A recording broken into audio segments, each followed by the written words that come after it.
আমি সরাসরি আমার ঘটনায় চলে যাচ্ছি। সময়টা 2006 সালের প্রথম দিকে। আমার খুব ক্লোজ ফ্রেন্ড কায়েদ, সে সিলেটের সদর উপজেলায় কোনো একটি জায়গায় থাকে। সঙ্গত কারণে আমি তার বাসার ঠিকানা বলছি না। আমার ফ্রেন্ডের বোনের বিয়ে ঠিক হয়, সে আমাকে আমার আরো কিছু ফ্রেন্ডদের ইনভাইট করলো এবং আমরা যথারীতি যাব বলে সম্মতি জানাই। তারিখটার কথা আমার ঠিক মনে নেই। সন্ধ্যা 7টার দিকে গায়ে হলুদের প্রোগ্রামের জন্য আমি ও আমার ফ্রেন্ড ফরহাদ ও আকাশ কায়েদের বাসায় যাওয়ার জন্য রওনা দিই। আমাদের বাসা থেকে কায়েদের বাসার দূরত্ব প্রায় 5-6 কিলোমিটার। সিএনজি অথবা অটো রিক্সা যোগে তার বাসায় যেতে হয়। আমরা 3 জন বাসা থেকে বের হই। রাসূল ভাই, এখানে আরেকটা কথা বলে রাখি, ওই দিন আমার বাসায় কেউ ছিল না, সবাই গ্রামের বাড়িতে বেড়াতে গেছেন। আমার অফিস থাকার কারণে আমি যেতে পারিনি। ফরহাদ ও আকাশ বাসা থেকে বের হওয়ার সময় তাদের মাকে বলে আসে আমরা কায়েদের বোনের গায়ে হলুদ অনুষ্ঠান থেকে ফিরে ইমরানের বাসায় চলে যাব। আমরা যথারীতি 8টার দিকে আমাদের ফ্রেন্ড কায়েদের বাসায় পৌঁছাই।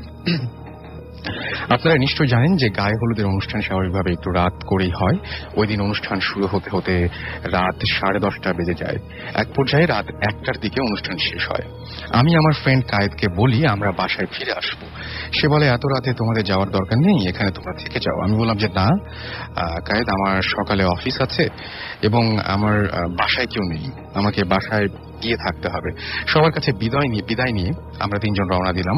আমাদেরকে এগিয়ে দেওয়ার জন্য কায়েদের কাজিন রনিকে আমাদের সাথে দেয়া হলো। ওদের বাড়ি থেকে প্রায় 1/2 কিলোমিটার হেঁটে একটা গাছের নিচে এসে দাঁড়াই। সেখানে সাধারণ সিএনজি বা অটো রিক্সাগুলো পাওয়া যায়। এখানে আসা 10 মিনিট পর আমরা কায়েদের কাজিন রনিকে বলি যে অনেক রাত হয়ে গেছে, তুমি চলে যাও, আমরা সিএনজি পেলে চলে যাব, নয় হেঁটেই যাব। ওই গাছের নিচে আমরা আরো 10 মিনিট অপেক্ষা করার এক পর্যায়ে আমরা 3 জন সিদ্ধান্ত নিলাম যে এভাবে দাঁড়িয়ে না থেকে আমরা হাঁটি, যতটুকু হাঁটবো ততই আমাদের পথ ফুরাবে। এই বলে আমরা হাঁটতে শুরু করি। হাঁটতে হাঁটতে কিছু দূর আসার পর আমরা একটু দাঁড়াই। ওই সময় আমরা দেখতে পাই যে ধান ক্ষেতের মাঝ দিয়ে এক বৃদ্ধ লোক আসছেন, লম্বা দাড়ি ও সাদা পাঞ্জাবি পরে আছেন। তিনি আমাদের সামনে এসে আমাদের প্রশ্ন করলেন, তোমরা কোথা থেকে এসেছো, কোথায় যাবে? আমরা বললাম আমাদের বন্ধু কায়েদের বোনের গায়ে হলুদে এসেছিলাম, আমরা বাসায় যাব, কিন্তু গাড়ি পাচ্ছি না। তিনি বললেন এত রাতে তোমাদের বাসা থেকে বের হওয়া উচিত হয়নি, তবে গাড়ি আসছে, তোমরা তাড়াতাড়ি চলে যাও। এই কথা বলার সাথে সাথে আমরা কিছু বলার আগে একটা সিএনজি অটো রিক্সা আমাদের সামনে এসে দাঁড়ায়। ওই বৃদ্ধ লোকটি সিএনজি ওয়ালাকে বলেন আমাদের বাসায় পৌঁছে দিয়ে আসবে, এই বলে আমাদের গাড়িতে ওঠার কথা বলেন। আমরা সিএনজি পেয়ে রীতিমতো আকাশের চাঁদ হাতে পেয়েছি ভাব নিয়ে গাড়িতে উঠি এবং ওনাকে সালাম দিয়ে বিদায় জানাই। একটা কথা বলে রাখি, আমরা কিন্তু সিএনজি ওয়ালাকে বলিনি কোথায় যাব। সিএনজিতে ওঠার পর সাধারণ সিএনজি গুলোতে যেরকম আওয়াজ থাকে, ওই সিএনজিতে তেমন কোনো শব্দ বা আওয়াজ আমরা কিছু পাইনি। আমরা 3 জন কিছু মনে করিনি এবং কিছু মনে না করেই মোবাইল ফোনে গায়ে হলুদের অনুষ্ঠানে তোলা ছবিগুলো দেখছিলাম। ছবি দেখতে দেখতে এক পর্যায়ে গাড়ি ব্রেক করলো। আমরা অবাক হয়ে গাড়ি থেকে নেমে দেখি যে আমরা বাসার সামনে চলে এসেছি। কৌতূহল নিয়ে সিএনজিওয়ালাকে জিজ্ঞাসা করব, আপনি আমাদের বাসার ঠিকানা জানেন কিভাবে, বা আপনি আমাদের চিনেন কিনা? কিন্তু অবিশ্বাস্য হলেও সত্যি যে পেছনে তাকিয়ে দেখি যে সিএনজিওয়ালা নেই। ওই সময় আমাদের গায়ের লোমগুলো সোজা হয়ে গেল। আমাদের মনে ভয় কাজ করে। পরে আমরা ঘরে গিয়ে ঘুমিয়ে যাই। আমরা 3 জন বন্ধু ওই রাতে 3টি অদ্ভুত জিনিস লক্ষ্য করেছি। আমরা শুধু একমাত্র ওই বৃদ্ধ লোককে আমাদের ঠিকানা বলেছি, সিএনজিওয়ালাকে নয়।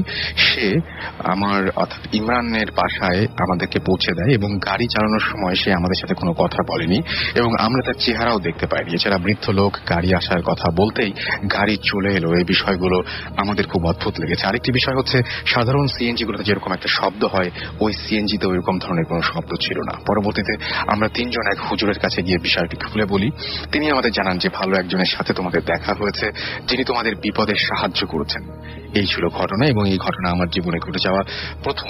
এবং আমি আশা করবো এটা একজন গেস্ট আমাদের মাঝে আছেন। আমরা এখন সরাসরি তার কাছে যাব এবং তার নাম এবং পরিচয় আপনারা তার কাছ থেকে জানবেন। সো আমি আপনাকে রিকোয়েস্ট করবো আপনার নামটা বলার জন্য এবং আপনার পরিচয়টা দেওয়ার জন্য। আমার নাম আইনুল আবেদিন, আমি থাকি আমেরিকাতে। ওকে, তো আমরা তার মানে আজকে যে ঘটনাগুলো শুনছি সেগুলো আমেরিকাতেই ঘটেছে ঘটনাগুলো, রাইট? জি, ভূতের তো নির্দিষ্ট কোনো জায়গা নেই, তারা সব জায়গায় যায়, আমেরিকাতেও যায়, এখানেও থাকে। তো আমি আমেরিকা থেকে এসছি আমাদের বাংলাদেশে খেলা দেখার জন্য গতকাল। তো আমার ভাইদের সঙ্গে আমরা ডিনার করছিলাম, আজিজুল আবেদিন, ফাইজুল আবেদিন, নিয়াজ পীর, বাজলে মুর্শেদ, আমরা সব একসঙ্গে ডিনার করছিলাম। তখন ওরা বলল আমাকে ভূতের FM এর কথা। তো এত পপুলার আপনাদের অনুষ্ঠান, এর জন্য আমি এখানে এসেছি আপনাদের সঙ্গে শেয়ার করার জন্য আমার experience. Thank you so much, you have come all the way. Okay, তো আমরা চলে যাই সরাসরি ঘটনায়। ঘটনা 1996 এর দিকে আমি একটা স্টোন মাউন্টেন জর্জিয়াতে একটা বাড়িতে আমি যাই, মুভ ইন করি আমার ফ্যামিলি নিয়ে। ওখানে যাওয়ার পরে আমার বাচ্চারা যখন স্কুলে যায় তখন আমার ওয়াইফকে স্কুলের ফ্রেন্ডসদের ওদের বাপ মারা আমার ওয়াইফকে জিজ্ঞেস করে তোমরা কোন বাসায় উঠেছো।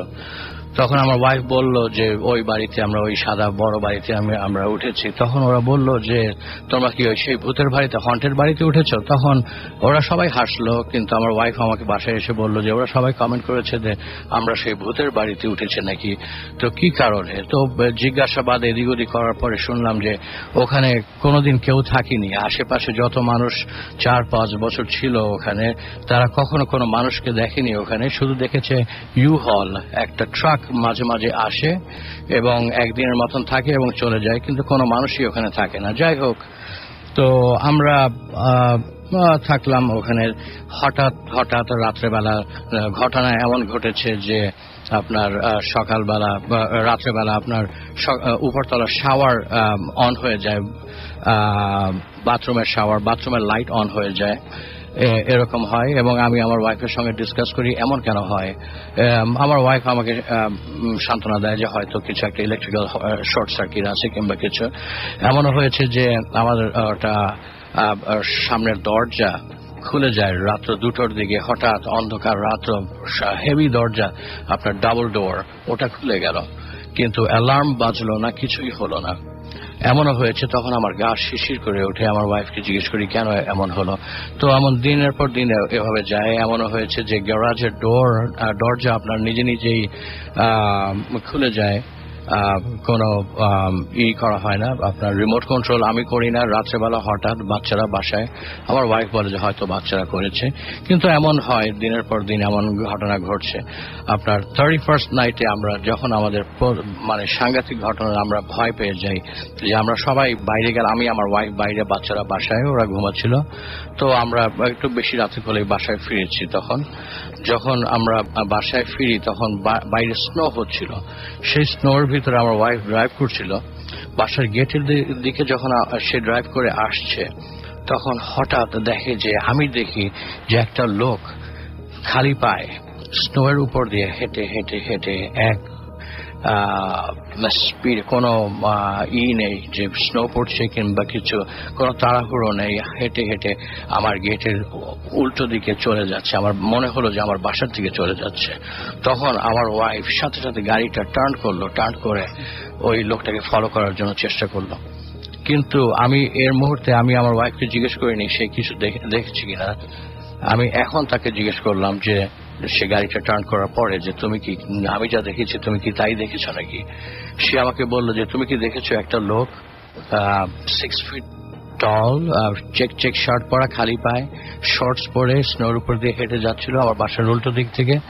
আমি বললাম যে হ্যাঁ আমি তো তাই দেখেছি, কিন্তু আমরা দুজন ওই লোকটাকে ফলো করার চেষ্টা করলাম, কিন্তু নিমেষের ভিতরে লোকটা আর কোথাও নাই হয়ে গেল। আচ্ছা, তারপরে আমি যত সূরা পারি আমার মনে মনে গা সব শিরশির করে উঠল।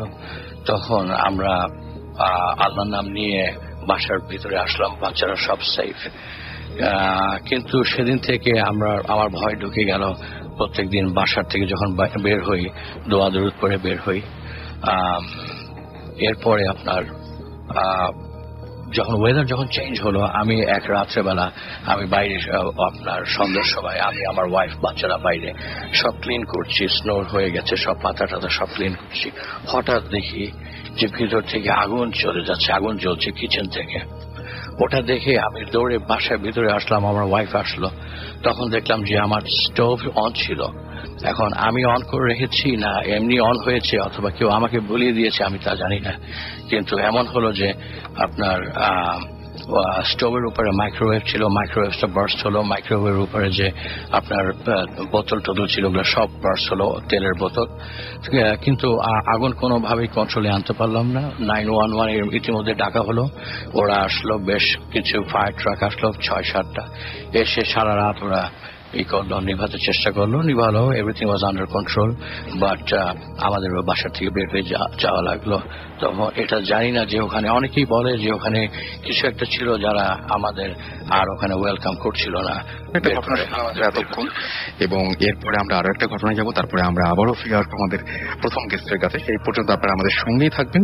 আমরা শুরু করি শামীম ভাইরা একটা ঘটনা দিয়ে। শামীম ভাই এর আগেও এসেছিলেন, আজকে আবার তাকে রিকোয়েস্ট করে আমি আবার নিয়ে এসেছি নতুন একটা ঘটনা শোনানোর জন্য। হ্যালো লিসনার, আমি শামীম, এসেছি মোহাম্মদপুর থেকে, জাপান গার্ডেন সিটি থেকে। তো থ্যাঙ্কস রাসেল ভাই। তো আমার ছোট মেয়ে ইয়ারা আজকেও শুনছে, আমার ওয়াইফ তাপসী শুনছে, থ্যাঙ্কস। তো ঘটনাটা ঘটেছিল আমার মায়ের সাথে, যেটা আমার আম্মা বা আমাদের ফ্যামিলির একটা বড় ধরনের ঘটনা, যেটা কখনো আমরা ওইভাবে শেয়ার করা হয়নি কারোর সাথে, বাট আমরা সবাই জানি ব্যাপারটা। তো এটা ঘটনাটা ঘটেছিল 1976-7 এর দিকে, তখন আমরা বেশ ছোট। তো আব্বা সরকারি চাকরির সুবাদে আব্বা মোহনগঞ্জ নামে একটা জায়গায় ছিলেন, নেত্রকোনা ডিস্ট্রিক্টে।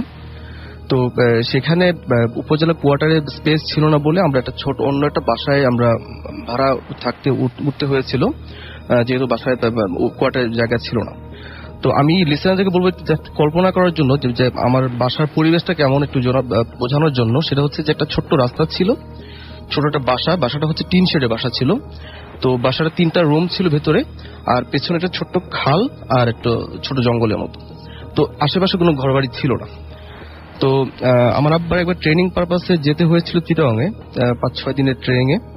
তো যখন ট্রেনিং এ যাবে তখন আমাদের ওই মোহনগঞ্জে একজন ভদ্র মহিলা ছিলেন, ওনার নাম হচ্ছে মনু, আমরা মনু খালা রাখতাম, আমাদের দূর সম্পর্কে উনি খালা আর কি। তো আব্বা বলেছিল যে মনু, আমি তো চলে যাচ্ছি 4-5 দিনের জন্য, তুই তোর ভাবির সাথে থাকিস, এই কয়েকটা দিন তুই থাকিস, তো তুই থাকতে ভালো হবে। তো যেদিন আব্বা চলে যায় ট্রেনিং এ, সেদিন মনু খালা সকালবেলা এসেছিলেন বাসায়, সারাদিন আমাদের সাথে থেকে দুপুরে খেয়ে দিয়ে, তো দুপুর বিকাল দিকে বললো, ভাবি আমি একটু যাই, বাসায় যাচ্ছি, বাসায় গিয়ে গুজগাছ করে আমি রাতের বেলা চলে আসবো, কোনো সমস্যা না, আপনি টেনশন করেন না, চলে আসবো, আমি ঠিক সময় চলে আসবো। তো সময়টা ছিল বর্ষার মাঝামাঝি সময়, সারাদিন একটু মানে বৃষ্টি হচ্ছিল, এবং সন্ধ্যা থেকে বেশ ভালো একটা ভারী বৃষ্টি হয়ে গেছে। তো যেটা হয়েছিল যে 8টা-9টা বাজে, তখন বৃষ্টি একটু কম, বাট বাইরে মানে বিদ্যুৎ চমকাচ্ছিল প্রচুর, একটু শো বাতাস বইছিল। তো যেটা হয়েছে, আমরা ছোট ছিলাম, আমার বয়স ছিল বোধহয় 4 বছর, আর আমার বোনের বয়স ছিল 7 বছরের মতো। তো আম্মা 10:30টার দিকে খেয়ে দিয়ে, রাত্রে 10:30টার দিকে খেয়ে দিয়ে মোটামুটি ঘুমের একটা প্রিপারেশন নিচ্ছিল, ধরে নিচ্ছিল যে মনু খালা হয়তো আসবে না, কারণ যেহেতু রাত্র 10:30 বেজে গেছে, মনু খালা হয়তো রাত্রে আসবে না। তো আম্মা যেটা বললো, রাত্রে 11টার দিকে হঠাৎ করে দরজা করার নাড়ার শব্দ। তো আম্মা মোটামুটি একটা অনেকটা আনন্দ প্লাস অনেকটা রাগের ইয়েতে গেল যে এত দেরি করে আসে, ওকে বললাম যে 8টার দিকে চলে আসতে বা রাতে চলে আসতে, এত রাত্রেবেলা আসতে। তো আম্মা আস্তে আস্তে গেল, তখন হারিকেন ছিল, হারিকেনের আলোটা একটু বাড়িয়ে দিয়ে আম্মা মাঝখানে ঘর একটা ছিল, মাঝখানে ঘরটা ফাঁকা ছিল, একটা এন্ট্রেন্স ছিল, একটাই ড্রয়িং রুম দিয়ে ঢুকতে হতো, একটাই দরজা ছিল, সেখানে গেল আম্মা দরজাটা খুলতে। বাট মজার ব্যাপার হচ্ছে যে আম্মা যখন দরজাটা খুললো, খোলার পরে দেখা যাচ্ছে যে বাইরে কেউই নেই। তো আম্মা ভাবলো যে ঠিক আছে, এটা হতে পারে, আমি হয়তো ভুল শুনেছি, তাও হতে পারে, আমি হয়তো বাইরে বাতাস হচ্ছে, কড়া নাড়া শব্দ হচ্ছে, আমি শুনছি, সেটা ভুল হতে পারে। তো আম্মা আবার চলে আসলো, চলে এসে আবার মাঝখানে ঘর আসার সময় আবার সেই কড়া নাড়ছে, এবং তখন স্পষ্ট আমার আম্মা শুনতে পেল যে আপা আপনি দরজাটা খুললেন না তো, আমি এসছি। তো তখন আম্মা মোটামুটি কনফার্ম হয়ে গেল যে হ্যাঁ, মনু খালা চলে আসছে। তখন মোটামুটি বেশ একটা আনন্দ নিয়ে, এবং আরো মানে আরেকটু রাগ নিয়ে যাচ্ছে যে কি আমার সাথে ফান করছে, এত রাত্রেবেলা বৃষ্টি বাদলের দিন, মানে সে আমার সাথে ফান করছে। তো আম্মা গেল। তো অদ্ভুত ব্যাপার হচ্ছে এবারও কেউ নেই, বাহিরে কেউই নেই। তো আম্মা ভাবলো ঠিক আছে, মনু হয়তো আমার মনু খালা হয়তো তার সাথে ফান করছে, ঠিক আছে একটু দেখি ব্যাপারটা কি। তো আমার দরজাটা খোলার পর আম্মা ছোট একটা বারান্দার মতো ছিল, বারান্দায় জাস্ট যখন পা দিচ্ছিল, ঠিক তখনই একটা হালকা গরম একটা বাতাসের মতো মনে হচ্ছে যে ওনাকে বেদ করে দিয়ে ভেতরে যাচ্ছে, একটা বাতাস ভেতরে ঢুকে গেল। তো আমার আম্মা আসলে এই ব্যাপারটা যখন শেয়ার করে তখন আমার আম্মা মানে অস্থির হয়ে যায় ব্যাপারটা বলার সময়, যে কিরকম একটা পরিস্থিতি হতে পারে। লিসেনাররা হয়তো মানে অনুমান করতে পারবেন যে আমরা দুইটা ছোট্ট ভাই বোন শুয়ে আছি, আর রাত্রে 11:30 দিক 11:30 দিকে এরকম একটা ঘটনা ঘটছে, কেউ নেই আশেপাশে। আর আমাদের আশেপাশে খুব একটা ওরকম ঘরবাড়িও ছিল না, যে মানে লোকালয় কম ছিল, যে কথা হচ্ছে লোকালয় কম ছিল।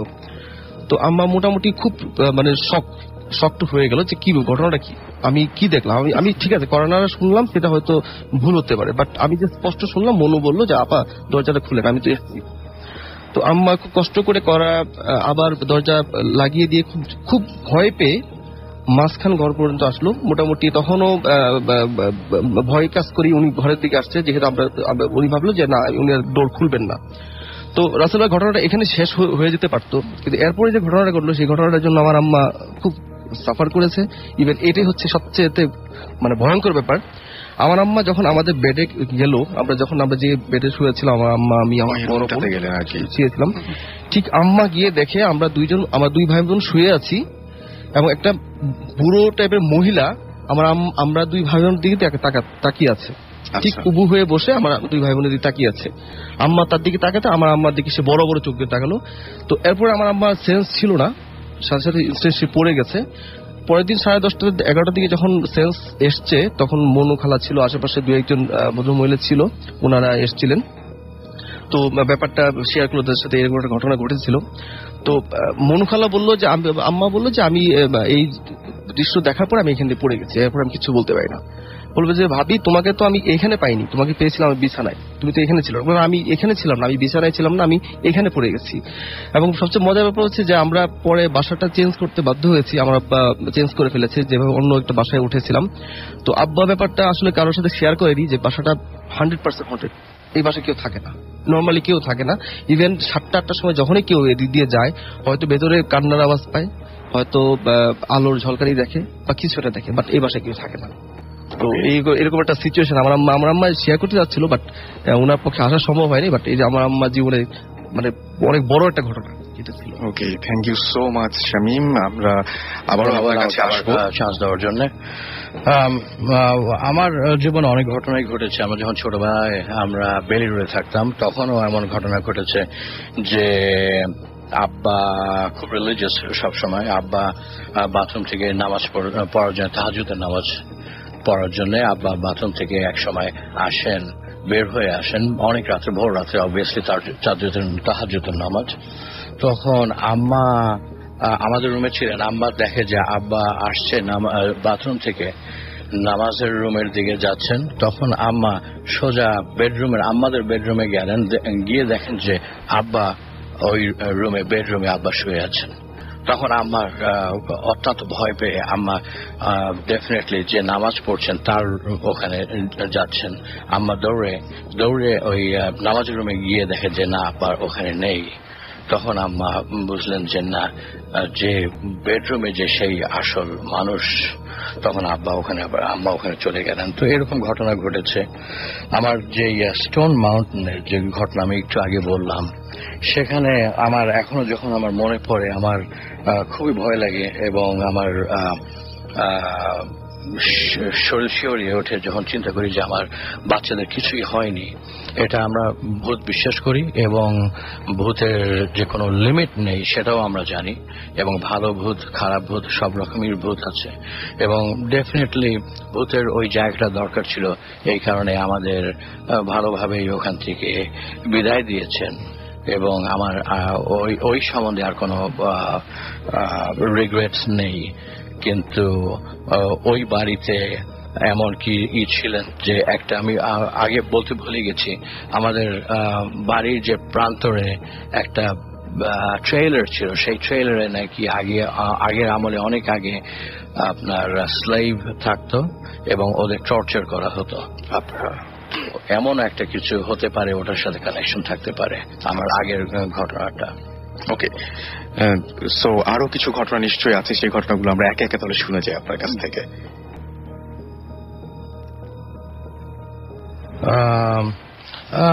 মনু মামা আমার ঝিনাইদহ ক্যাডেট কলেজের প্রফেসর ছিলেন, প্রিন্সিপাল ছিলেন এক সময়। তো ওনারও অনেক কাহিনী, ওনার অনেক এমপ্লয়িরা অনেক কিছুই বলেছেন, অনেক কিছুই হয়েছে। ওরা এক সময় ওনার এমপ্লয়িরা এক জায়গায় সব গেট টুগেদার করতেন এবং ওখানে একটা বট গাছ ছিল। ওনাদের একজনের বাসায় ফেরার পথে একটা বট গাছ ছিল এবং বলা হতো যে ওই বট গাছের আশেপাশেই অনেক কিছু, অনেক অ্যাক্টিভিটিস হতো। তো রাত্রেবেলা উনি যখন আসতেন ওখান থেকে, ওই ভদ্রলোক ওনার যে এমপ্লয়ি উনি আসার সময় ওই বট গাছের তলা থেকে যখন আসতেন, একদিন পাতা পড়লো ওনার গায়ের উপরে। তো এরকম একটা ঘটনা যে পরে ওনার খুব অসুস্থ হয়ে গেছিলেন উনি, আমি শুনেছি, কিন্তু এটা আমার এখন ঠিক মনে পড়ছে না। আমি এটা পরে আবার মিস্টার আইনুল আবিদিনের কাছে তিনি ঘটনা বলছিলেন, তার সাথে আবার বলবো প্লিজ আপনার পরবর্তী ঘটনাগুলো আমরা শুনতে চাই এখন। থ্যাংক ইউ, অনেক ধন্যবাদ আমাকে আবার আনার জন্য। আমি স্টোন মাউন্টেনে ফিরে যেতে চাই আবার।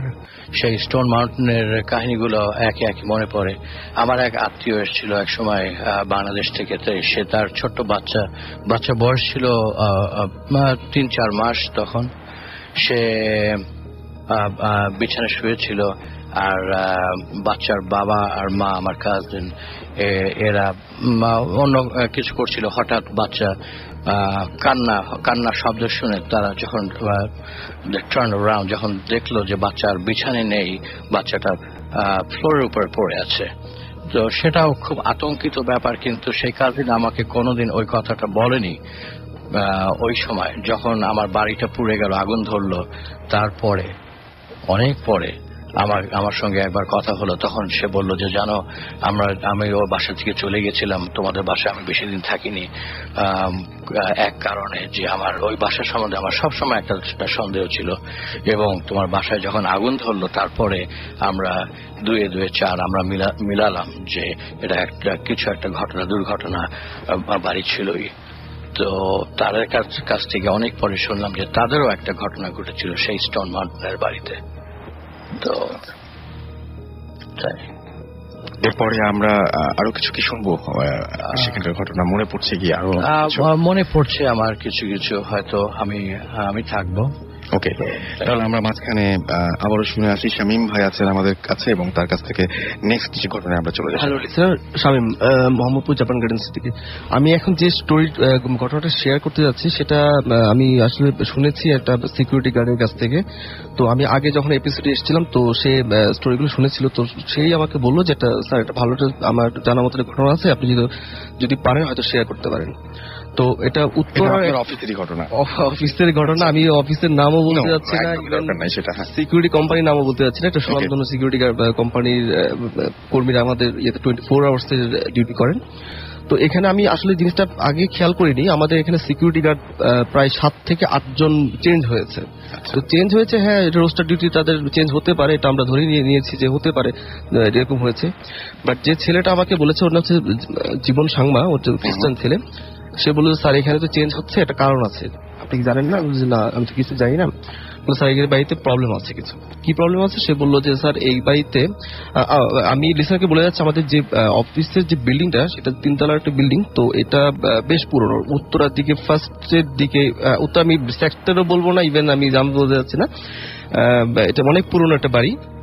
ইভেন স্ট্রাকচার গুলিও সেই পুরনো আমলেরই আছে। তো এইখানে একটা ঘটনা ঘটেছিল, যেটা আমি পরে হয়তো বলবো ঘটনাটা কি ঘটেছিল, কেন হচ্ছিল। তো সিকিউরিটি গার্ড যেটা বললো যে তার প্রথম 2-3 বার যখন যে সিকিউরিটি গার্ড গুলো ছিল, তো ওরা প্রায়ই শুনতো যে ছাদের উপরে 2-3 জন মেয়ের আওয়াজ, হাসাহাসি বা অনেক সময় কান্নার আওয়াজ প্রতিদিন রাতে বেলায় যেটা হয়, প্রতিদিনে হতো। তো ফার্স্টে এটা 2-1 জন গার্ড ওরা মানে খেয়াল করেছে, খেয়াল করার পর এটা মানে নোটিস করেনি, বাট ওরা ওরা ডিউটি চেঞ্জ করে ফেলেছে, এখান থেকে যায়নি। তো আমার যে সিকিউরিটি যার কথা বলছিলাম সে যেটা বললো আমাকে, সে বললো যে একবার এরকম হয়েছিল, তার 2জন সিকিউরিটি গার্ড ছিল, তারা বলছিল যে হ্যাঁ ঠিক আছে আজকে দেখবো ঘটনাটা কি, কারণ প্রতিদিনই শুনি এটা এরকম হয়, উপরে মানে লাফালাফি শব্দ বা এরকম আওয়াজ শব্দ, অনেক ইভেন অনেক সময় কান্নার আওয়াজ পাওয়া যেত আর কি উপর থেকে। তো যদিও উপরে 2টা অফিস আছে, বাট এখানে উপরে রাতে কেউ থাকতো না, জাস্ট সব সাইলেন্ট থাকতো। তো রাতেবেলা একবার গিয়ে দেখে তো আমাদের দোতলা ওঠার সময় একটা লুকিং মিরর ছিল, বড় টাইপের মিরর ছিল। তো সে যখন উঠছে 2জন মিলে, তো মিররে দেখা যাচ্ছে যে ওপরের যে মিরর সিঁড়িগুলি ছিল সেখানে 2টা মেয়ে বসা। তো 2জন মেয়ে বসা, তো তারা ধরে নিয়েছে যে ঠিক আছে যখন টার্ন নিব তখন মেয়েগুলোকে আমি পাবো। বাট আশ্চর্য ব্যাপার হচ্ছে যে টার্ন নিল, 2টা মেয়ে কিছুই নেই, ওইখানে কিছুই ছিল না। তো এরপরে পরবর্তী সিরিজ যখন স্টেপ আবার টার্ন নিবে, সেখানেও একটা মিরর ছিল, সেখানেও দেখলো 2টো মেয়ে বসা, উপরে বসা মেয়ে। তো তখনও আশ্চর্য ব্যাপার, উপরেও তখনও কেউ ছিল না। তো তারা খুব সাহস করে, কোন রকম সাহস করে তারা একটা চোখের ভুল বা কিছু একটা তারা ধরে নিচ্ছিল কিছু একটা হচ্ছে, কারণ তারা যেহেতু শুনতে পাচ্ছে বা বুঝতে পারছে এবং আগেও কিছু প্রিভিয়াস স্টোরি ওরা শুনেছে সিকিউরিটি গার্ডের কাছ থেকে। তো তারা সাহস করে ছাদ পর্যন্ত ওঠার পরে দেখলো যে ছাদের একটা কোনায় 2টো মেয়ে দাঁড়ানো। তো মেয়েগুলি দাঁড়ানোর পর মেয়েগুলো তাদের দিকে তাকিয়ে আছে। তো মেয়েগুলি দাঁড়ানো, তো এই সিকিউরিটি গার্ডগুলি মোটামুটি যাবে কি যাবে না, সামনে যাবে কি যাবে না, এই ধরনের একটা দ্বিধাদ্বন্দ্বের মধ্যে ছিল। বাট কিছুক্ষণ মধ্যে দেখা গেল মেয়েগুলি ভ্যানিশ হয়ে যায়, মেয়েগুলি ছিল না। মেয়েগুলি অদ্ভুত টাইপের মেয়ে, 2টা মেয়ে ছিল না। তো এটা একটা পুরনো একটা ইতিহাস আছে, যতদূর জানা মতে আমি শুনেছি, এটা সিকিউরিটি গার্ডই এটা উদ্ঘাটন করেছে। সেটা হচ্ছে যে এই বাড়িতে 2 বোন সম্ভবত, এটা যে শোনার কথা, সম্ভবত সুইসাইড করেছিল একসময়, অনেক আগে সুইসাইড করেছিল কোনো এক কারণে। তো ওই 2 বোনকে প্রায় তারা দেখতো, অনেকেই হয়তো আশেপাশে অনেকেই নাকি দেখেছে যে 2 বোন ছাদে হাঁটাহাঁটি করতো একসাথে, ইভেন সিঁড়িতে আসতো, কান্নাকাটি করতো, বা এটা প্রায়। তো আমি চাই না রাসেল ভাই, আমি চাই না এই ব্যাপারটা আমার জীবনে ঘটুক, বা আমি এখনো চাচ্ছি না যে এটি আমার চোখের সামনে আসুক। বাট সিকিউরিটি গার্ডদের চেঞ্জ হওয়ার কারণ হচ্ছে এটা, ওরা শেয়ার করেনি কারণ। ওকে, আচ্ছা, আমাদের সঙ্গে আরো একজন গেস্ট রয়েছেন, তিনি হচ্ছেন আজিজুল আবেদিন। আমরা আজকে 2 ভাই তাদেরকে একসঙ্গে পেয়েছি এবং তিনিও আমাদের কাছে একটা ঘটনা শোনাতে চান। আমরা তার কাছে শুনতে চাই যে আপনার এই সূত্র ধরে একটা ঘটনা বলতে চাচ্ছিলেন আপনি, রাইট? যে আমি আসলে আজকে আমরা আজিজুল আবেদিনের গান শুনি, কিন্তু তাকে কোনো এরকম ভাবে এরকম ধরনের ঘটনা বলতে শুনিনি, আজকে শুনছি। So please. ধন্যবাদ। আসলে আমি আজকে এসেছিলাম আমার ভাইয়ের সাথে, তার কিছু ঘটনা আমি শুনেছি এবং আমার মনে হচ্ছে যে এটা সবার শোনার মতো। তো এখানে শামীম ভাই আছেন, উনি ওনার অভিজ্ঞতা বলেছেন। তা আমাদের জীবনে বিভিন্ন সময় এই ধরনের ঘটনাগুলি ঘটে এবং ঘটেছে। তা আমিও একই সূত্র মতে আমি আমার জীবনে ঘটে যাওয়া ছোট্ট একটা গল্প বলব। আমি তখন লিভারপুলে পড়াশোনা করতে, আমি থাকতাম ব্রমলি অ্যাভিনিউ নামের একটা জায়গায়, ওকে, যেটা পাশেই ছিল সেফটন পার্ক। সেফটন পার্কটা ছিল শুনশান বিশাল এক মাঠ। দিনের বেলা এটা সামারে ছেলেমেয়েরা সবাই খেলাধুলা করে, রাতের বেলা অন্ধকার। আমি যে এলাকাটা থাকতাম সেই এলাকাটা দ্বিতীয় বিশ্বযুদ্ধেরও আগে বাসাগুলি তৈরি হয়েছিল। এই বাসাগুলিকে বলে টেরেস হাউস। এখানে বংশ পরম্পর মানুষজন থাকে, বা এখানে থাকে, বৃদ্ধ হয়ে যায়, একসময় মানুষ মারা যায়। এইরকম একটা বাসার কাছে আমরা তখন স্টুডেন্ট লাইফে অনেক আমরা আনন্দ করতাম, ছোটাছুটি করতাম, ঘোরাঘুরি করতাম, বন্ধু বান্ধবের সাথে হইচই করতাম। তো এক রাতে আমাদের বাসায় আমরা পার্টি থ্রো করি এবং সেই পার্টি শেষ হতে হতে অনেক রাত হয়ে যায়। তো শেষ করে আমরা সব পরিষ্কার পরিচ্ছন্ন করে মাঝরাতে, একদম ভোর রাতে আমি আর আমার বন্ধু রাতে গাড়ি নিয়ে ঘুরে বেড়াচ্ছি। সেফটন পার্কের একটা জায়গা আছে যেখানে এক সময় ওভার স্পিডিং এর কারণে একটা মেয়ে মারা গিয়েছিল, এবং সেখানে গাছের পাশে একটা মালা দেয়া থাকে। এই মালাটা আসলে ওই মেয়েটার কথা স্মরণ করায়। আমি একটা জিনিস বলতে চাই যে আমাদের দেশের মতো এত ঘন ঘন দুর্ঘটনা ঘটে, যে ঘটনাটা ঘটে সে ঘটনাটা মানুষের মনে রাখতে চায়। তো তেমনি এই এই ঘটনাটাকে নিয়ে নানা ধরনের কথা প্রচলিত ছিল। কথাগুলি প্রচলিত ছিল এভাবে যে ওখানে ওই মেয়ের অশরীরী আত্মা ঘুরে বেড়ায়, বা কখনো বলা হয়ে থাকে যে রাতের আধারে যখন কেউ থাকে না তখন সে মেয়েটা এখানে হেঁটে বেড়ায়। আমার যে অভিজ্ঞতাটা সেটা হচ্ছে গিয়ে আমরা সেই রাতে আমি আর আমার বন্ধু মুরাদ নাম তার হন্ডা অ্যাকর্ড গাড়ি নিয়ে কুপে ছিল, একটা অসাধারণ সুন্দর গাড়ির কথা আমি সবসময় মনে করি। আমাদের লাইফ একটা ড্রিম কার ছিল ওর গাড়ি, আমরা ঘুরে বেড়াতাম। তো ও আমাকে বলতো যে সবসময় বলতো যে এই রাস্তা আমি কখনো চালাইনি। আমাদের সেই রাতে একটু অ্যাডভেঞ্চারের ইচ্ছা হয়েছে, বললাম যে চলো আমরা ওই রাস্তায় যাই।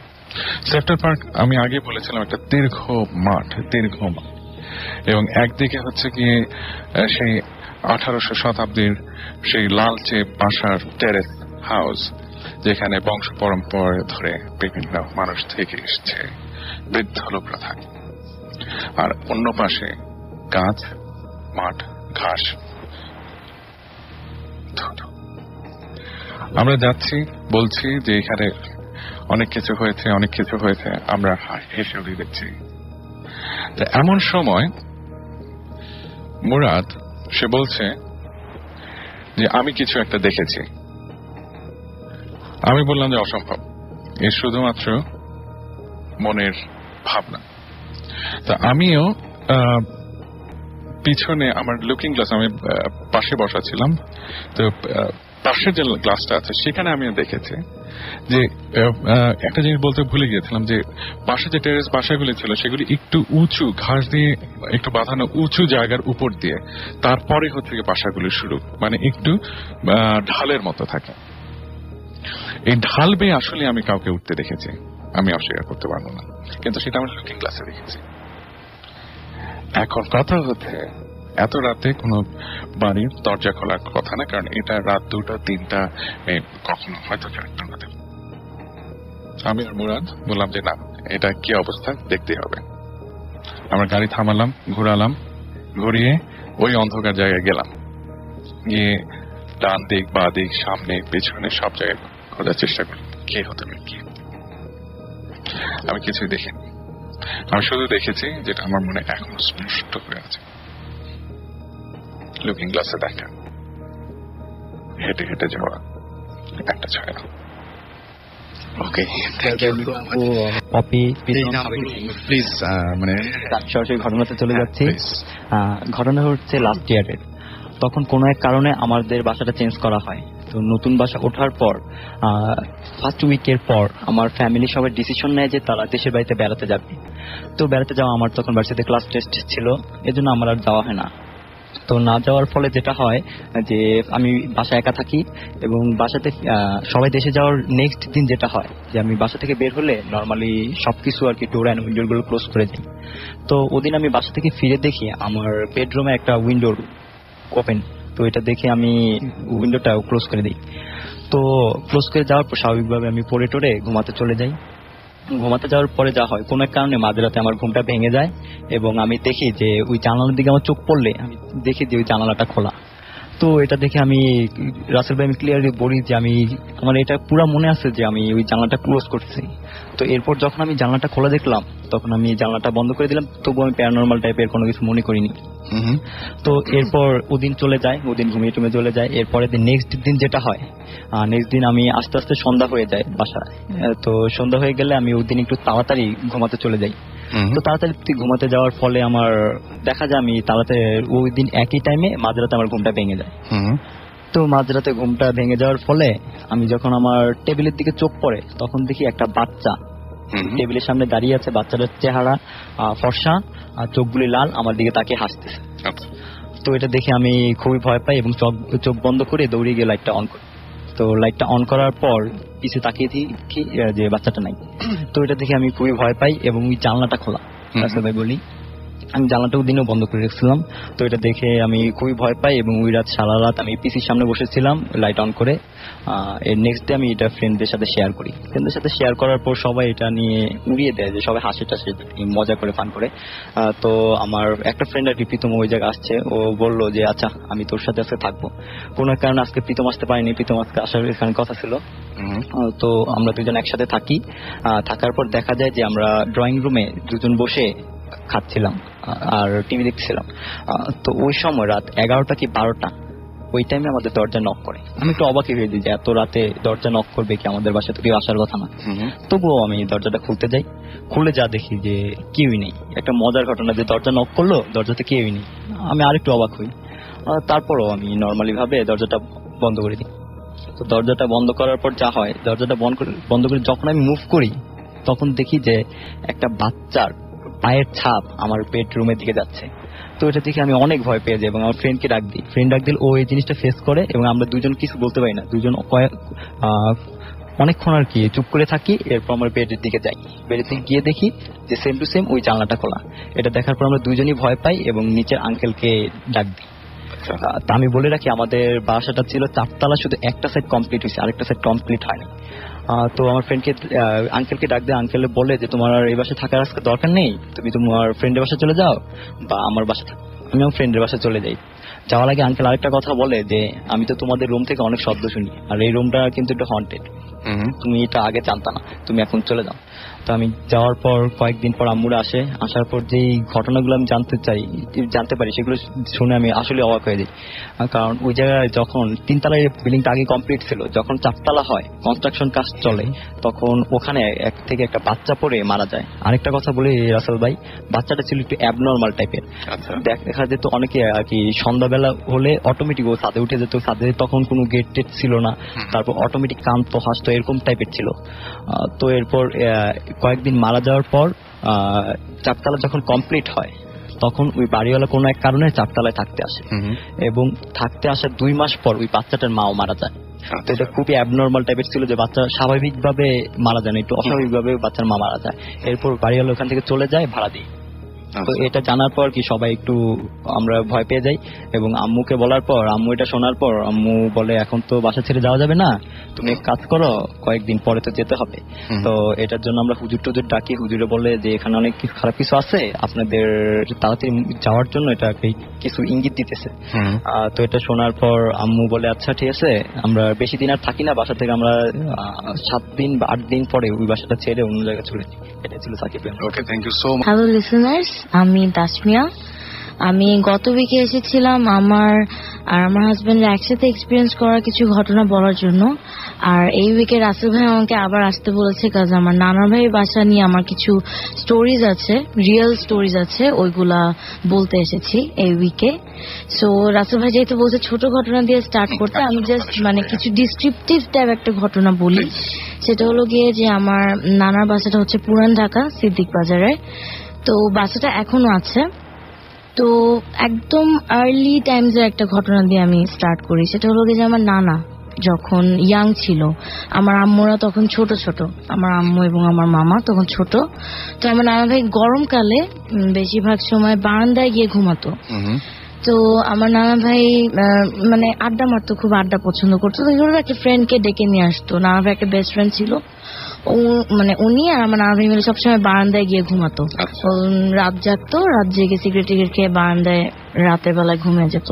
তো এরকম 1 সপ্তাহ 3-4 দিন কাটানোর পর একদিন হঠাৎ করে দেখে যে একটা চুল, লম্বা একটা চুল মানে বারান্দার রেলিং দিয়ে মানে বেয়ে আমার নানা ভাই বালিশের দিকে, বালিশ পর্যন্ত এসেছে।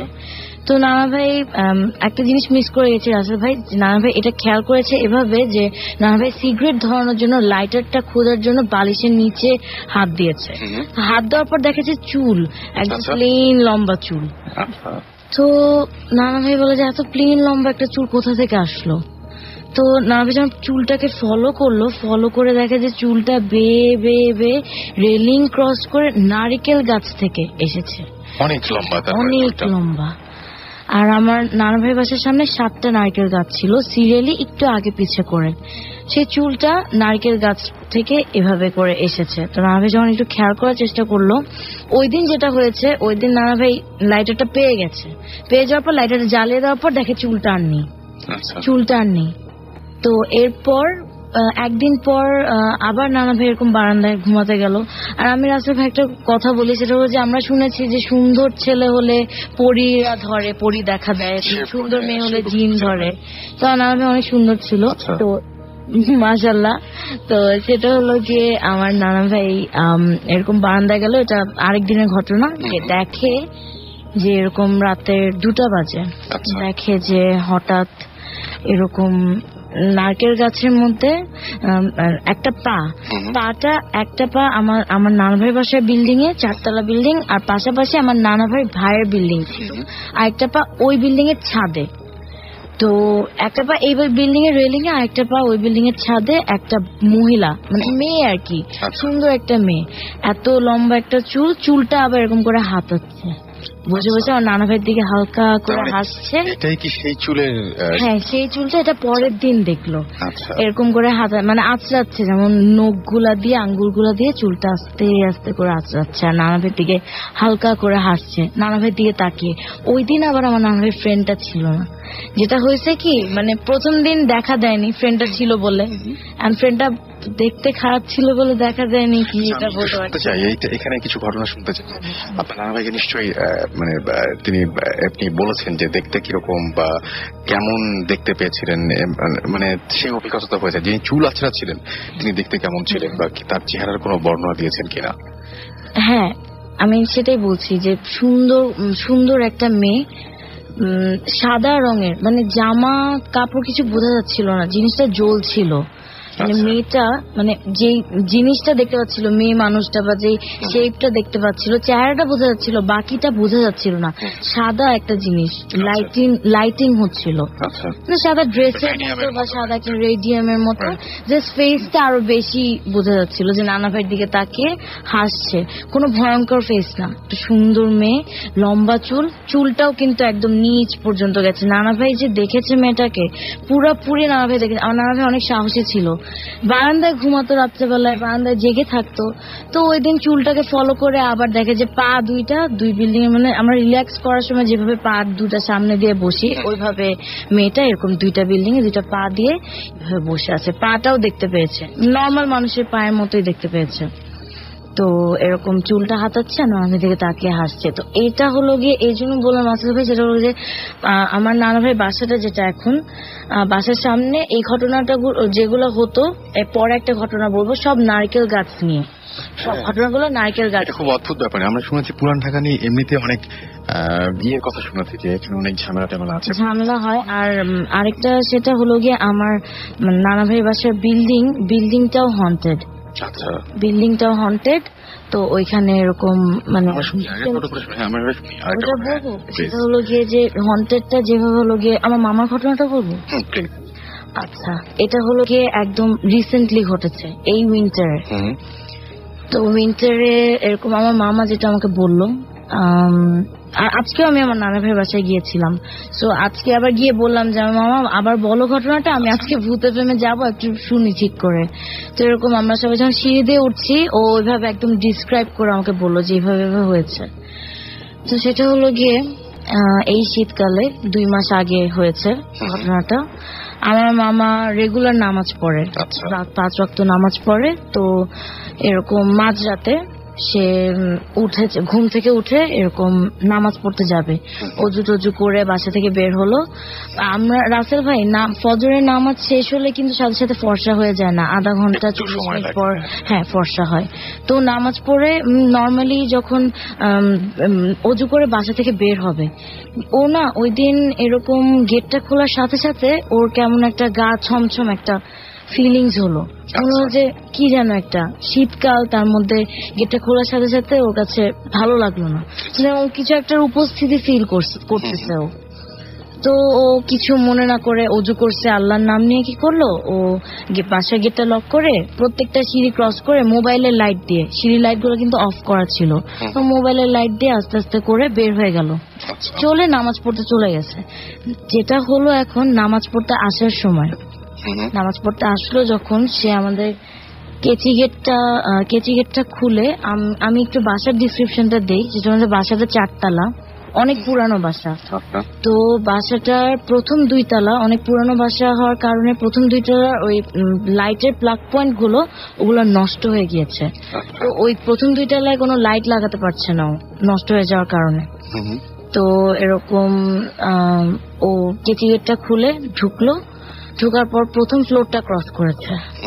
প্রথম ফ্লোরটা ক্রস করার পর সেকেন্ড ফ্লোরের সিঁড়িটা তো গোল হয়ে ঘুরে ঘুরে উঠছে, গোল হয়ে যে গোল জায়গাটা, ওখানেও গিয়ে যখন দাঁড়ালো, দাঁড়িয়ে সোজা তাকিয়ে দেখে যে একটা মানে বডি শেপ, কালো একটা বডি শেপ, মাথা নেই। সবচেয়ে ভয়ঙ্কর পয়েন্ট এটা যে মাথা নেই। ও কাটা না, কোনো রক্ত না, কিন্তু মাথাটা নেই। একটা মানুষের বডি শেপ। ও যেভাবে আমাকে আজকে বললো যে আমি দেখলাম যে অন্ধকারের মধ্যে ও কি পরে আছে বোঝা যাচ্ছে না, কিন্তু মনে হলো যে কালো লম্বা জ্যাকেটের মতো কিছু একটা পরে আছে। তো ও এরকম যখন দেখলো যে ও সিঁড়ির রেলিং এর সাইডে, আর মাথা নেই যে বডিটা, ওটা হলো গিয়ে ওর বাম পাশে ফার্স্টে ও যখন তাকালো দেখলো যে ওই শেপটা ওর দিকে ঘুরলো। রাসেল ভাই, শেপটা যখন আমাদের দিকে ঘুরে, মাথা না থাকলে বডিটা ঘুরলো তো বোঝা যায়, হালকা করে ওর দিকে ঘুরলো। ঘুরার পর ও এতটা ভয় পেয়েছে, ও ফিল করার মানে যখন ভয় পাচ্ছে তখনই ওই শেপটা কি করলো, ওর গায়ের সাথে ঘেঁষে বাম পাশ দিয়ে ক্রস করলো। ক্রস করে ও যখন ক্রস করছে, ফুটস্টেপের আওয়াজ পেয়েছে, আমার মামা ফুটস্টেপের আওয়াজ পেয়েছে। ওর সাথে সাথে এক চিৎকারে, মানে সুরাও বলতে পারছিল না, এত ভয় পেয়েছে ও সুরাটাও ও বলতে পারছিল না, কোনো সুরাই ওর মাথায় আসছিল না। এক চিৎকারে ও উপরে দৌড় দিয়ে চলে গেছে। আর যখন ও উপরে দৌড় দিয়ে চলে যাচ্ছিল তখন পিছে তাকিয়ে দেখে যে, মানে চলে যাওয়ার আগে পিছে একবার তাকালো যে এটা কে ক্রস করলো আমাকে, এরকম ভয়ঙ্কর একটা জিনিস। পিছে তাকিয়ে দেখে কিছুই নেই। উপরে দৌড় দিয়ে ও, আমার মামি যেটা বললো যে সাধারণত 2টা কলিং বেল বাজায়, ওই দিন মানে আনকাউন্টেবল কলিং বেল বাজাচ্ছিল। আমার মামির খুলতে জাস্ট কয়েক সেকেন্ড, কিন্তু এর মধ্যে অনেকগুলো কলিং বেল বাজিয়ে ফেলেছে। ঢুকে দেখে যে মানে অনেক ঘেমে গেছে ও। তারপর তো 3 দিন ধরে ওর জ্বর। 3 দিন ধরে ওর জ্বর। এরপর থেকে রাসেল ভাই, এটা তো রিসেন্ট ঘটনা, এরপর থেকে অনেক কিছুই হচ্ছে, মাঝখানে বন্ধ ছিল, অনেক কিছু হচ্ছে। এটা আচ্ছা, আমরা তাহলে এক একে শুনবো। মেয়ের ঘটনা শুনছিলাম, তার হাজবেন্ড হয়েছেন আমাদের সঙ্গে, আমরা এখন তার কাছ থেকে একটা ঘটনা শুনবো। আপনার নামটা বলবেন, আপনিও লাস্ট এপিসোডে আমাদেরকে জয়েন করছিলেন। হাই লিসনার্স, আমি ফাহাদ চিরং থেকে বলছি। শুরুতে আমার ছোট ভাই রিজভি খুব সিক, সবাই ওর জন্য দোয়া করবেন প্লিজ। তো রাসেল ভাই, আমি আমার ঘটনা চলে যাই। ঘটনাটি আমার মামা শ্বশুর থেকে শোনা। তার বাসার কাজের লোক এক ছুটিতে বাড়িতে যায়, ওই বাড়িতেই তার সাথে যে ঘটনাটি ঘটে সে শহরে এসে মামার সাথে শেয়ার করে, মামা আমাদেরকে পরে বলে।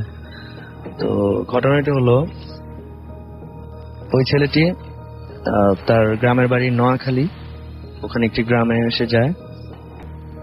তো ওই গ্রামে তার যে বাড়িটা, তার বাড়ি থেকে কিছু দূরে একটি বাঁশঝাড় আছে, বাঁশঝাড়ের মাঝখানে একটা রাস্তা আছে। ওই রাস্তাতে, মানে ওই রাস্তা সম্পর্কে অনেক খারাপ জিনিস প্রচলিত ওই গ্রামে আর কি। সবাই বলে ওই রাস্তাটা খারাপ, রাতে বেলা তেমন কেউ আসা যাওয়া করে না ওই রাস্তা দিয়ে। ওই ছেলেটিও কখনো এরকম রাত করে না বাসায় যেতে। তো সে একদিন বাজারে যায়, গ্রামের বাজারে যায়। তো রাসেল ভাই, যে বাজারে টিভি যখন দেখে গ্রামের ছেলেরা, তারা কিন্তু টিভিতেই হারিয়ে যায়। তো টিভি দেখতে দেখতে রাত করে ফেলে, 8টা-9টা হয়ে যায় তখন। তো ওর খেয়াল করে না। তো হঠাৎ করে যখন ওর ঘড়ির দিকে চোখ আটকায়, তখন দেখে ঘড়িতে রাত 9টা। তো সে তাড়াহুড়ো করে বাসার দিকে রওনা দেয়, বাড়ির দিকে রওনা দেয়। তো যেটা হলো, যেতে যেতে বাড়ির দিকে সে বাস ছাড়া মাঝখানের যে রোডটা আছে ওই দিক দিয়ে সে হাঁটতে থাকে। হাঁটার সময় সে হঠাৎ করে খেয়াল করে জাস্ট একটা সিঙ্গেল বাস রাস্তার উপরে ঠাস করে পড়ে যায়। তো সে একটু অবাক হয়, সেরকম একটা বাস কাটাও না, জাস্ট বেঁকে রাস্তার উপর পড়ে গেল। তো ও একটু সাহস নিয়ে ভয় পাইছে, একটু সাহস নিয়েছে, সুরাপুরে বাসটাকে ক্রস করে, বাসটাকে ক্রস করে 2 পা আগিয়ে সে পিছন ফিরে মানে দেখার জন্য যে বাসটা কি আছে, কি হলো, বাসটা যে দেখলাম পড়লো, জাস্ট একটু পিছনে ফিরে দেখে যে বাস নেই। আবার সামনে ফিরে যখন দেখে যে একটা লাশ তার রাস্তার সামনে শুয়েছে, একটা লাশ, সেটা দেখে 10-15 সেকেন্ড ওখানে দাঁড়িয়ে থাকে, চিন্তা করে যে আমি কি দৌড় দিব, কি পিছু ফিরে যাও, পিছনে বাজারের দিকে দিব। সে লাশটার পাশ কেটে সে দৌড় দেয়। পাশ কেটে যাওয়ার সময় সে একটা পলক সে লাশের দিকে ফেলে। লাশের চেহারাটা, কাপড়টা কিন্তু খোলা ছিল, সে লাশের চেহারাটা যেরকম দেখে, মুখটা হা করে তাকিয়েছে, হা করা, চোখগুলো লাল, তার দিকে তাকিয়েছে লাশটা।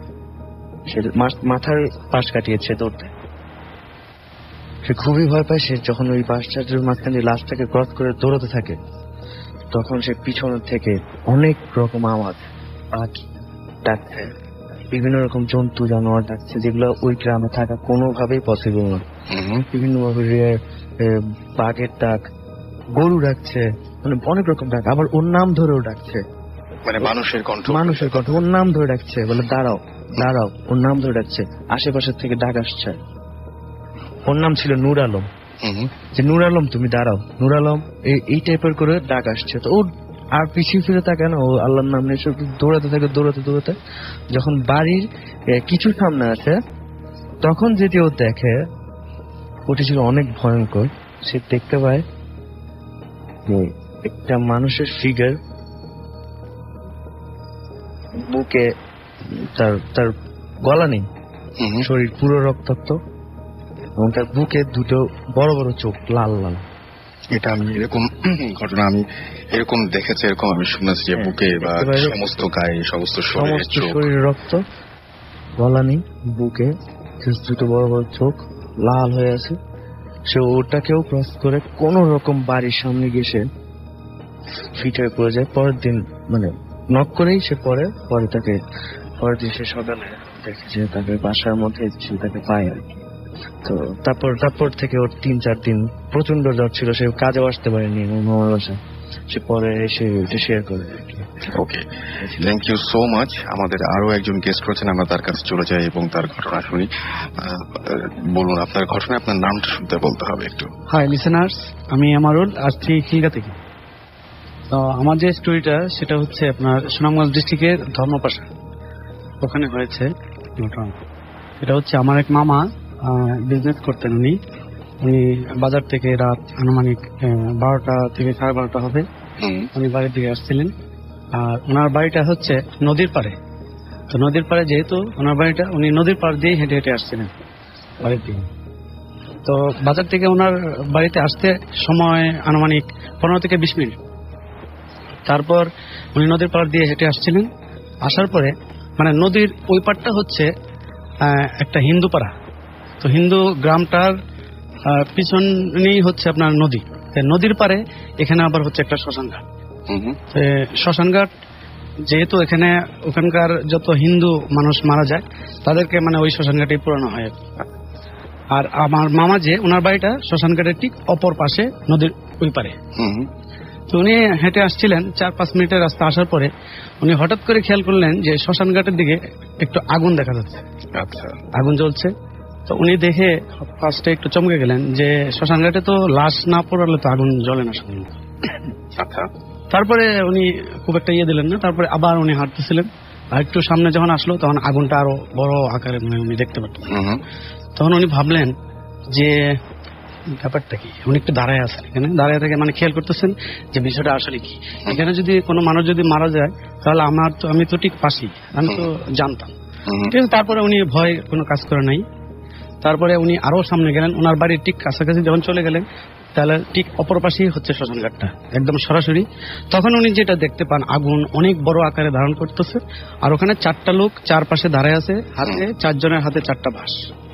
বাঁশ নিয়ে ওনারা ওখানে মানে কি জানি করতেছে। তারপরে উনি যেটা দেখলো যে একটা লাশ এখানে পোড়ানো হচ্ছে। আচ্ছা, তো লাশটা পোড়ানো হচ্ছে, তো লাশটা একটু পরে পরে মানে লাফ দিয়ে উপরের দিকে উঠে যায়। হ্যাঁ, লাশটা উপরের দিকে উঠে যায়, 4টা হাত পা মানে একদম ক্লিয়ার দেখা যাইতেছে। তো উনি তখন ভাবতেছে যে লাশ আসলে এরকম তো হয়। হ্যাঁ, তখন উনি মানে ভয় পায় না আর কি ব্যাপারটা, যে লাশ তো অনেক সময় পুরাইলে, আমি যদিও দেখি নাই তবে শুনছি যে লাশ পুরাইলে লাশ নাকি একটু মানে উপরের দিকে উঠে যায় অনেক সময়।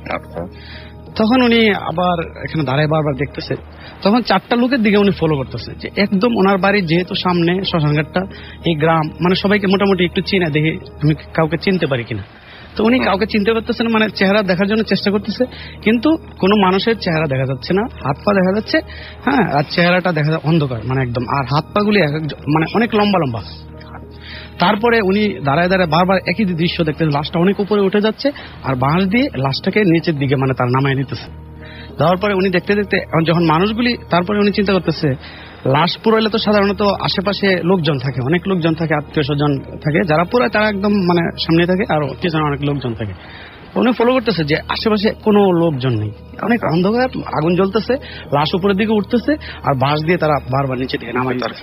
তার পরবর্তীতে উনি ওনার যেহেতু একদম ঘরের সামনে চলে গেছে, তখন উনি মানে ঘর থেকে কাউকে ডাকতেছে, ডাকার পরে যখন ডাকার পরে একজন লোক আসলো, বলে যে এখানে কে মারা গেছে। বলে কোথায়? বলে যে এই যে এখানে, আসো একটু দেখা হয়ে যায়। পরে লোক আসলো, আসার পরে দেখে এখানে কোনো আগুন বা কোনো লোকজন কিছু ছিল না। ওকে, আমরা পরবর্তী আরেকজনের কাছে চলে যাই। ঝটপট আপনার ঘটনাটা বলে ফেলুন, আপনার নাম বলতে হবে শুরুতে। হ্যাঁ লিসনার্স, আমি দীপু, নেত্রকোনা থেকে। আমি প্রথমে উইশ করতে যাই আমার ফ্রেন্ড নীলাকে, ওকে আমি নীল বলে ডাকি। আচ্ছা, স্টোরিতে যাচ্ছি। তো আমাদের গ্রামের বাড়ি কেন্দ্রতে, তো এখানে আমার সাথে একটা ঘটনা ঘটছে।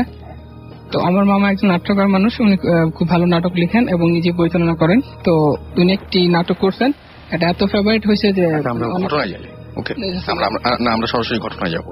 আচ্ছা সরি। তো নাটকটা হচ্ছে, তো আমরা যাইতেছি, আমি আমার সাথে আরেক ফ্রেন্ড। তো যেখানে যাইতে হলে আমাদের একটা নদী পার হয়ে যেতে হবে। তো নদীর পাড়ে আমরা যখন যাই তখন রাত 8টা সাড়ে 8টার মতো হবে। তো নদীতে নৌকা ছিল না। তো হঠাৎ করে আমরা কোনো একটা ভেলার সাহায্যে নদীটা পার হই, তারপর নাটক দেখতে যাই। তো নাটক যখন দেখতে থাকি, হঠাৎ করে আমরা ঘুমিয়ে যাই। আমাদের কি খেয়াল ছিল না কখন আমরা ঘুমালাম। তো ঘুম থেকে জেগে দেখি যে মানে স্টেজ নাই, বৃষ্টি হয়েছে খুব। তো আমরা খুব আনইজি ফিল করতেছিলাম। তো আমার ফ্রেন্ড নীল, ওকে আমি বলছিলাম যে দেখতে ঘড়িতে কয়টা বাজে। তখন ও বললো যে ঘড়িতে 3টা হবে। তো 3টার সময় তখন আমরা স্টেজ থেকে মানে বার হতে চেষ্টা করলাম, কারণ কিছুক্ষণ পর হয়তো মানে আজান পড়বে 4টার দিকে। তো একটা মানে আমরা চাইলাম যে 1 ঘন্টা মানে ঘোরাফেরা করতে। তো ঘোরাফেরা করতেছি। তো স্টেজের ভিতরে আমরা চাইছিলাম যে বের হইতে। তো আমরা মানে স্টেজের দরজাটা মানে খুঁজে পাইতেছিলাম না। তো হঠাৎ যখন আমরা মানে কোনোভাবে পাইলাম দরজাটা খুঁজে, তারপর দেখলাম যে একটা কুকুর শুয়ে আছে। কিন্তু ও আর মানে এমন ভাবে শুয়েছে যদি আমরা যদি যাইতে হয় তাহলে ওই কুকুরটার উপর দিয়ে যাইতে হবে। আর কুকুরটা যা দেখলাম, কুকুরটা একদমই কুচকুচে কালো ছিল আর চোখগুলি ছিল মার্বেলের মতো এবং এটা মানে চকচক করছিল। তো আমরা ওইটার উপর দিয়ে যাইতে পারতেছিলাম না, কারণ আমাদের গ্রামের বাড়িতে একটা প্রচলন আছে যে দেও বিলাই কিংবা দেও কুকুর থাকে, ওইটার উপর দিয়ে গেলে মানুষ মারা যায়। তো আমরা অন্য বেছে নিলাম, প্যাডেলের এক সাইড উঁচু করে আমরা ওই দিক দিয়ে বের হয়ে গেলাম। তারপর বের হয়ে যাওয়ার পর আমরা দেখতে পেলাম যে কুকুর একটা ছিল, এখন আর একটা নাই। ওটা দ্বিগুণ হচ্ছে 1টা থেকে 2টা, 2টা থেকে 4টা, 4টা থেকে 8টা, এবং তারা সার্কেলি আমাদেরকে ঘুরে ফেলছে। তো আমার ফ্রেন্ড বলতেছে যে ভয় পাস না, আমরা তো গ্রামে এরকম অনেক শুনছি, এটা কোনো ব্যাপার না। তারপর আমরা আল্লাহর নাম নিয়ে হাঁটতে থাকলাম। হাঁটতে হাঁটতে একটা মসজিদ পেলাম, মসজিদে টিউবওয়েলে গেলাম এবং ওদি করলাম, এবং টিউবওয়েলে অনেক জোরে চাপতেছিলাম যাতে মানে ইমাম সাহেব উঠেন যদি থাকে লোকজন।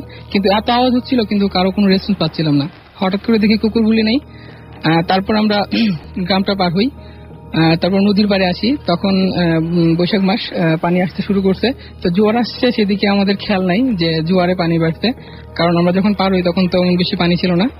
তো নদীর পাড়ে যাই আমরা সরাসরি লাফ দেই, কিন্তু এখানে পানি ছিল না, শুধু মানে আমাদের একটা হয়তো বা হ্যালুসিনেশন হয়েছে, কিন্তু জাপ যাওয়ার পর আমরা এখানে ব্যথা পাই।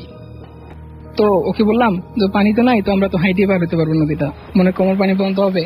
কিন্তু যে না আমরা ওইখানে মানে সেট হইতে যাই, দাঁড়াইতে যাই, দেখি যে আমরা মানে মানে টাই পাচ্ছিলাম না, অনেক অনেক নিচে মানে আমরা ডুবে যেতেছিলাম। আমরা অনেক অনেক চিৎকার করতেছিলাম, তো কিন্তু পারছিলাম না। তো হঠাৎ কোত্থেকে একটা গামছা আমার হাতে আসলো, এবং ওইটা নিজে নিজেই আমাদেরকে সেফলি ওই পারে নিয়ে গেল। তো আমি যখন উঠলাম, আমার ফ্রেন্ড সহ দুজন উঠলাম, দেখলাম যে একটা ছেলে দাঁড়িয়ে আছে, ওর হাতে গামছাটা যেটা দিয়ে ধরে আমরা উঠছি।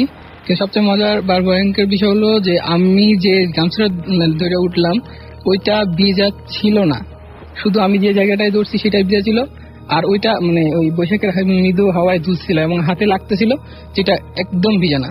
আর যখন আমি ছেলেটাকে দেখলাম যে মানে বাংলাদেশে এরকম ছেলে আমি কখনো দেখি নাই, শ্রীলঙ্কান কিংবা তামিল এরকম, চুলগুলি একটু লম্বা আর তামাটে বর্ণের।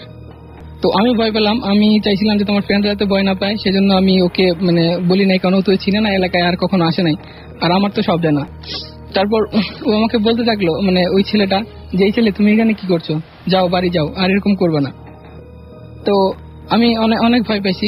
তারপর যখন আমরা ইয়েতে বেরিয়েছিলাম মঞ্চেতে, তখন গড়িতে বেরিয়েছিল 3টা। তারপর আমরা হাঁটা শুরু করলাম বাড়ির দিকে। তো আমার ফ্রেন্ডকে জিজ্ঞেস করলাম আমার পিছনে ছিল যে গড়িতে কয়টা বাজে, তখন ও বললো 3:03। আমি আবার বললাম কয়টা বাজে, ও বললো 3:03। নেক্সট টাইম ওর পিছনে বেরিয়ে তাকাইছি, কারণ আমার পিছনে ছিল, দেখিও নাই, ও সেন্সলেস হয়ে পড়ে গেছে। তারপর আমি যখন পিছনে থাকলাম, আর ওই ছেলেটা যেখানে গেছিল সেখানে একটা বৌদ্ধ মন্দির ছিল, মর্যাদা অনেক লম্বা।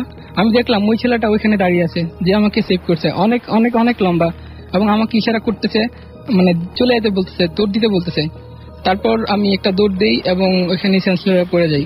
ঘটনায় আবারও থ্যাংক ইউ সো মাচ। কাছে প্লিজ আপনার ঘটনা আমাদেরকে শোনান। হাই লিসেনার্স, আর আমি সবাইকে অনেক থ্যাংক ইউ দিতে চাচ্ছি যে আমার ঘটনা এত পছন্দ করার জন্য। মানে আমি রাসেল ভাই ভাবছিলাম যে ঘটনা চলে যাবো, থ্যাংক ইউ না দিয়ে থাকতে পারলাম না। তো ঘটনাটা সেটা হলো গিয়ে, আমি যে ঘটনাটা বলবো সেটা ওই নারকেল গাছ নিয়ে রাসেল ভাই। ওইটা হ্যাঁ, আমার নানুর বাসায় ঘটেনি ঘটনাটা, কিন্তু নারকেল গাছ নিয়ে। মানে আমার মামার থেকে শোনা, আর আমার মামা শুনেছে হলো গিয়ে যার সাথে ঘটেছে, ওখানে একটা পানওয়ালা ছিল, মানে পান দোকান, সিগারেট বিক্রি করতো, যে ওনার কাছ থেকে শুনেছে। তো ঘটনাটা হলো গিয়ে, আমি যে রাসেল ভাই বললাম যে 7টা নারকেল গাছ ছিল সিরিয়ালি, আগে পরে একটু করে। ডান পাশে ছিল আমার নানা ভাই বিল্ডিংটা, এর উল্টা দিকে নারকেল গাছগুলো, পাশে ছিল রাস্তা, একটা লম্বা মানে গলি আর কি। তো এরকম সাধারণত আমরা দেখি মানে সিগারেটওয়ালা পানওয়ালারা মানে অনেক রাতের বেলায় দোকান বন্ধ করে, এরকম 1টা-2টা করে। তো আমার মামা কাবির মামা ওর নাম, উনি হলো গিয়ে এরকম প্রায় ওনার থেকে সিগারেট নিত। তো ওই ইয়াতেই আর কি ঘটনাটা শুনে, মানে ওই পানওয়ালার কাছ থেকে।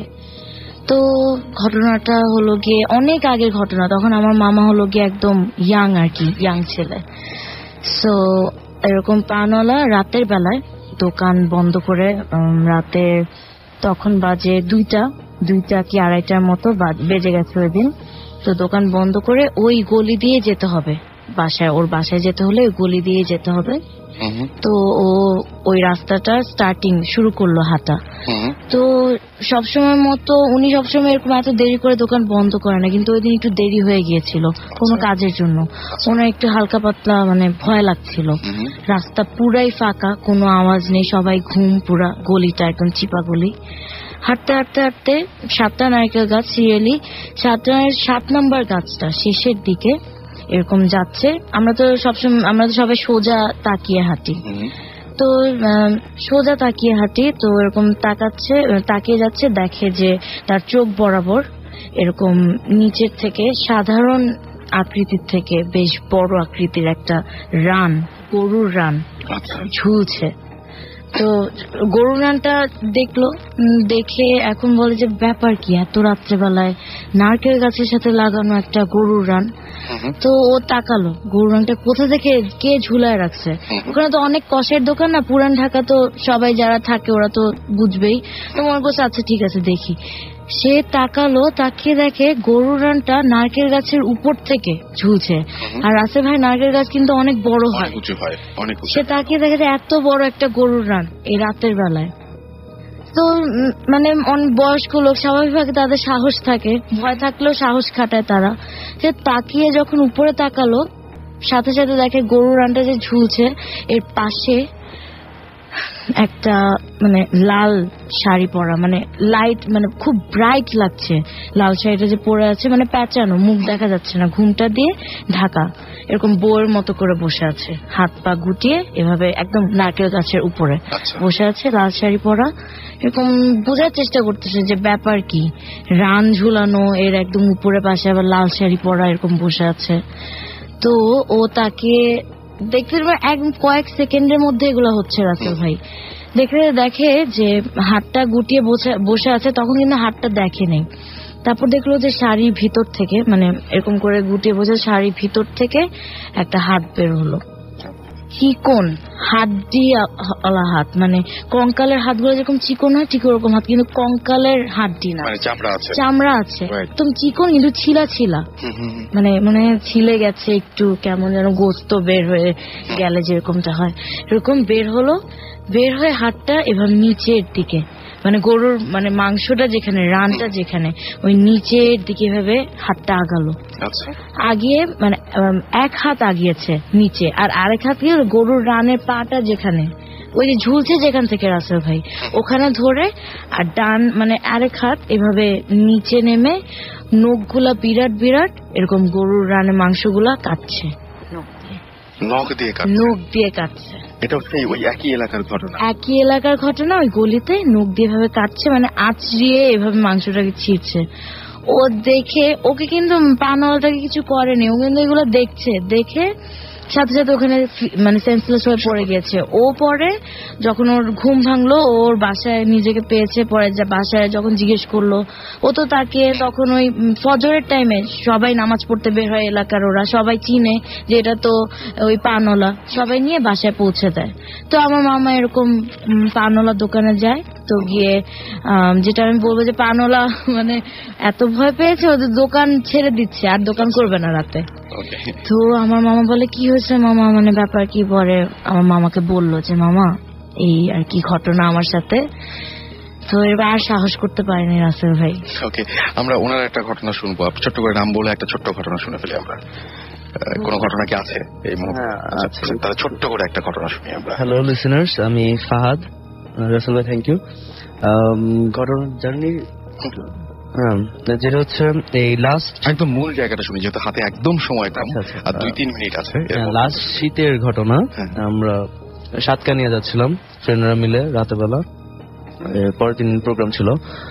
তো ওখানে যেটা হলো, সাতকানিয়ার আগে একটা লোহাগাড়া এলাকা আছে, তো প্রচুর শীত, কুয়াশা, রাস্তা কিছু দেখা যাচ্ছে না, মানে 20 গজ আগে কিছু দেখা যাচ্ছে না, গাড়ি খুব স্লো চালাতে হচ্ছে। তো আমি গাড়ির পিছনে মাঝখানে বসছি, সামনে ড্রাইভার, তার লেফট সাইডে একজন আমার ফ্রেন্ড, পিছনে মাঝখানে আমি, আমার ডানে একজন বামে একজন, আমি মাঝখানে বসা। তো আমি ঘুমাতে পারছি না, রাতে আমি ঘুমাতে পারছি না, তখন 1-2 বাজে। আমি রাস্তার দিকে তাকিয়েছি, খুব কুয়াশা, তো পুরো রাস্তায় এরকম কিছু দূর কুয়াশা থাকে, আবার কিছু দূর খুব ক্লিয়ার, তখন একটু গাড়ি জোরে চালায়, আবার যখন কুয়াশা আসে গাড়ি স্লো। তো লোহাগাড়ের যে এরিয়াটা সামনে, ওখানে আমি শর্ট করে বলতেছি, একদম শর্ট করে, হ্যাঁ, যেহেতু সময় নাই। ওই স্পটে দুই পাশেই কিছু নেই, কোনো বাসা নাই, সব বড় বড় গাছ, জঙ্গল, কোনো বাসা নেই, একদম গুটগুট অন্ধকার, একটা গাড়িও নেই রাস্তায়। আর রাস্তাটা খুব ন্যারো, কিন্তু কক্সবাজার হাইওয়ে রাস্তাটা খুবই ন্যারো। তো ড্রাইভার খুব কেয়ারফুলি চালাচ্ছে, আমি তো রাস্তার দিকেই তাকিয়েছি।